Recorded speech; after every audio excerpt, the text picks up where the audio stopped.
Hello, and thank you for choosing Dynasplint Systems. The following video is designed to help you identify each component of the Dynasplint, demonstrate the fitting process, and provide a general review of the treatment protocol.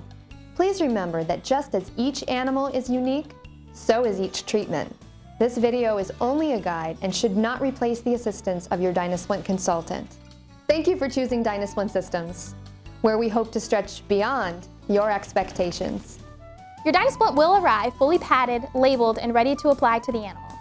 In the box, you will also find photographs, written fitting instructions, as well as a treatment schedule that your Dynasplint consultant has developed specifically for your dog. You will find additional padding that can be used throughout the treatment process, an adjustment tool, as well as the FedEx prepaid label. Please save this FedEx prepaid label as well as the box, as you will need them when you and your Dynasplint consultant have determined that your animal's treatment is complete.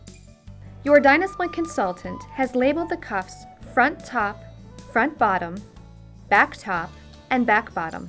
Follow these labels when applying the Dynasplint system to your animal.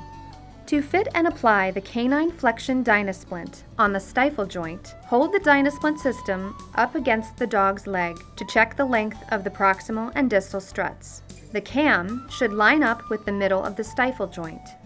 The proximal struts should extend as far up the femur as possible without causing irritation to the groin. The distal struts should extend as far down the tibia as possible without coming in direct contact with the hock joint. To adjust the length of the struts, you will find set screws covered with electrical tape or a pull pin and lock adjustment on the proximal struts. On the distal struts, you will find Allen screws. The adjustment tool has an Allen wrench under the red plastic cap. Loosen the set screw with the other end of the adjustment tool.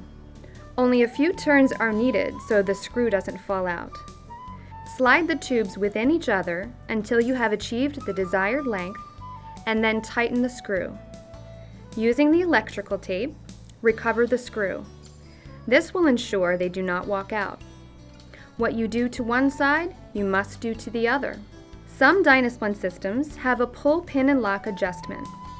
Simply pull the tab and slide the struts within each other until they click and lock into place. The proximal and distal struts on the extra small and small Dynasplint systems are not adjustable. Begin by opening the back top and back bottom cuffs as well as the two counterforce straps.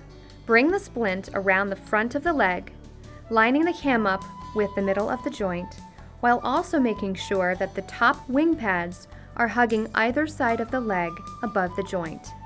Loop the back top cuff through the D-wire and pull snug. Then, pull the front top cuff tight. Next, align the distal struts and wing pads with either side of the tibia.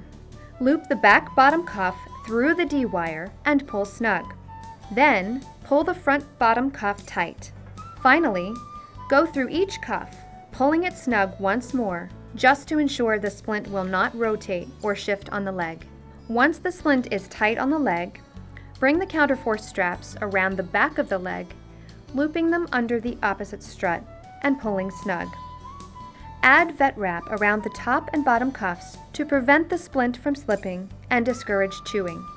To remove the splint, first remove the vet wrap, and then undo the back top cuff, back bottom cuff, and two counterforce straps.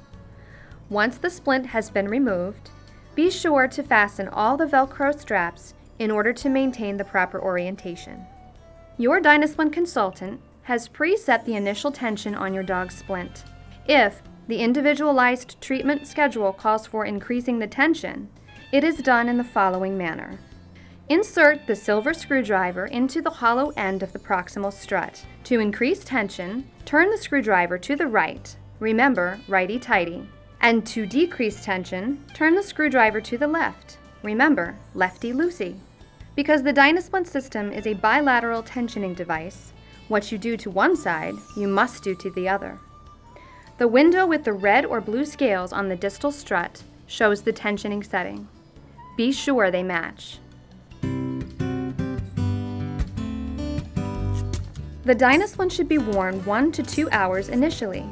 Wear time can be increased 1 to 2 hours daily until 8 to 12 hours of wear time is achieved. The Dynasplint system can be worn at night or during the day, whatever works best for both you and your animal.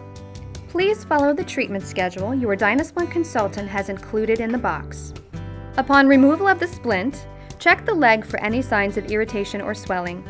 If your dog experiences soreness or stiffness for longer than 15 to 20 minutes, please contact your Dynasplint consultant.